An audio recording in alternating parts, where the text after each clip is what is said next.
idea, because geotourism isn't just about economics or environmental aspects of travel, but this is always where I like to begin, at least, is to point out that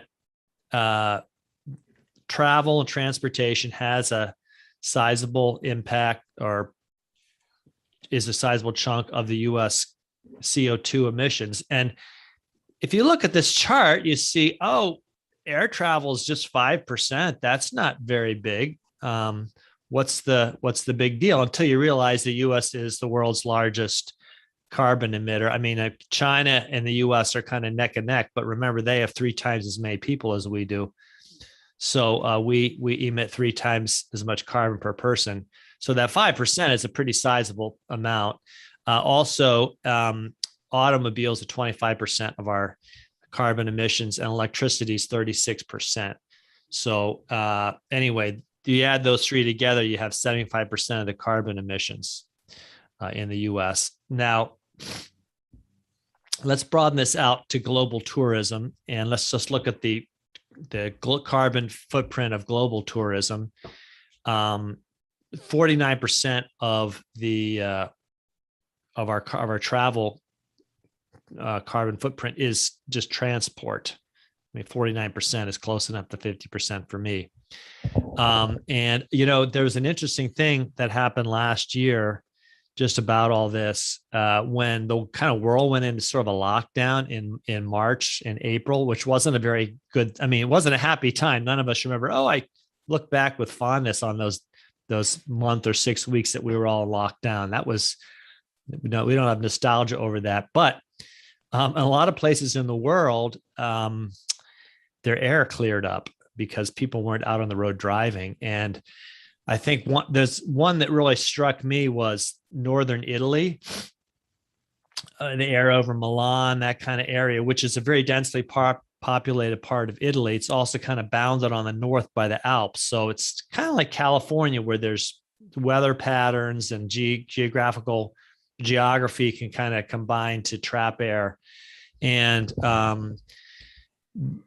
it should be pointed out that also it's what made air quality poor. And it's quite possible that certainly contributed to the poor health of people in northern Italy, because they got hit very hard by the coronavirus early on. Anyway, the carbon footprint of the air cleared up, and we could right away see what was happening with especially driving. But 49% of our carbon footprint in travel is just transport. You can see these other things all add up to smaller slices each: goods, which is mostly like souvenirs, agriculture, food and beverage. A lot of those things we might be consuming or creating a carbon footprint for anyway. But travel is definitely one that is unique. The transportation is unique to travel. Karina, did you have a comment or a question? Yeah, I have a question. Just asking your opinion.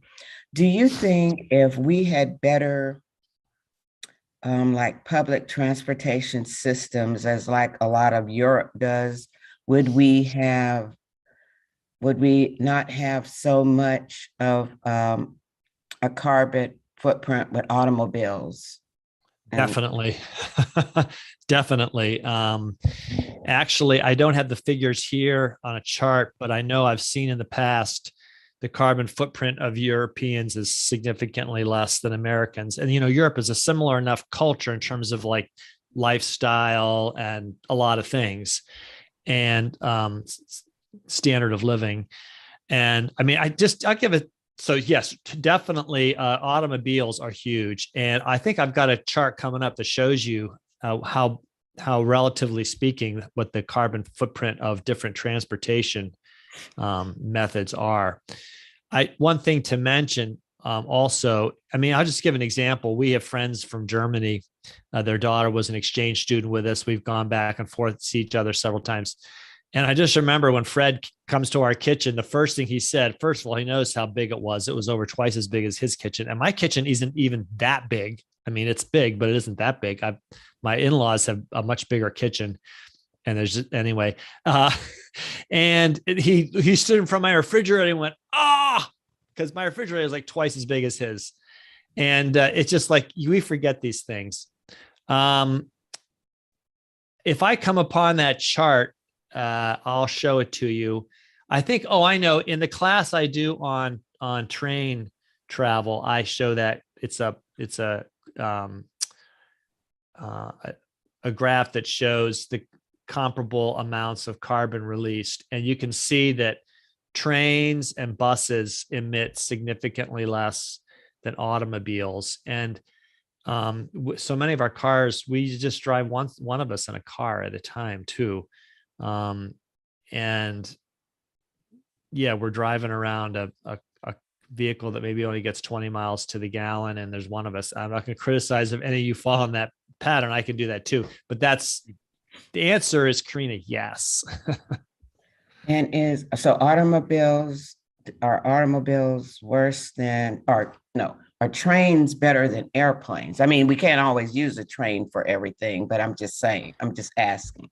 Yes, a train is better than an airplane. And so, Karina, let's remind me of this when we get to the end, as I'll pull up that chart. I think it's in a different slideshow, but you can see the relative car. And actually the worst is air. I mean, I just got to admit, the worst is air travel. And the worst is actually domestic air flights. Long haul flights use less carbon per person. But anyway, yeah. So let's talk about that more. Very good, because I can show you an interesting chart about that. Well, let's talk about geotourism, what it is. It kind of combines my concept of slow travel, which is immersing oneself in a culture. Whoops, that went a little too fast. With green travel and what I call just travel. And just travel is a concept that I made up. I don't know. There's probably someone else has used it. I don't know that I've made up anything unique, but it's where we remember that justice is a part of where we travel, and we don't want to take advantages of other people because we might have a higher standard of living or something like that. So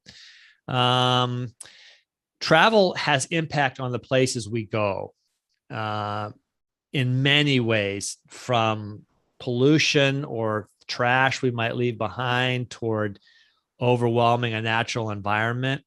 There are many places in the world that are known as over touristed. Have you ever heard of these? These are places where just too many people go.